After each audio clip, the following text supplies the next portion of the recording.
Jason Aldean praises Carrie Underwood fourth pro move, singing a cappella at Trump Inauguration. It's a hard song to do anyway. A historically impressive performance.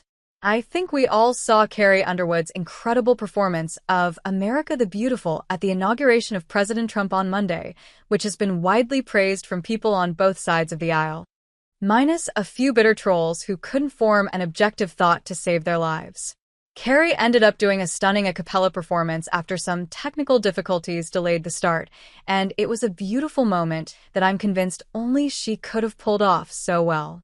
Her initial decision to be there was of course met with a ton of backlash from some fans who didn't like the fact that she was lending her talents to a president they don't like or didn't vote for, but Carrie, who has generally been pretty quiet on politics, responded with class, saying in a simple statement that she was honored to be asked to perform for the president and felt humbled to answer the call in an effort to display unity. I love our country and am honored to have been asked to sing at the inauguration and to be a small part of this historic event. I am humbled to answer the call at a time when we must all come together in the spirit of unity and looking to the future. Hard to argue with that, but of course, people did.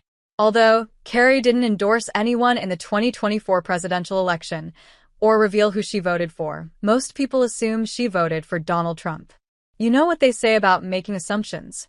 Anyways, she hasn't made any public statements since then, though her fellow country musician Jason Aldean, who has been a very public supporter of President Trump for years and performed at the Liberty Ball on Monday evening, had high praise for his duet partner. They teamed up on their #1 hit, If I Didn't Love You, in 2021. Aldean told Fox and Friends earlier this week that he thought it was a pro move of her to do it without the music, especially because he noted what a hard song it is to sing anyways. First of all, it's a hard song to do anyway. And when you're supposed to be singing to a track and that's what gives you pitch reference for the song, to not have that, for her to just kind of say, all right, listen, we'll go. That's a big move, and that's a pro move on her part, so I thought it was great. Granted, I'm not a professional singer, but I completely agree, especially considering the circumstances of the event. I mean, this wasn't some regular old Thursday night tour stop.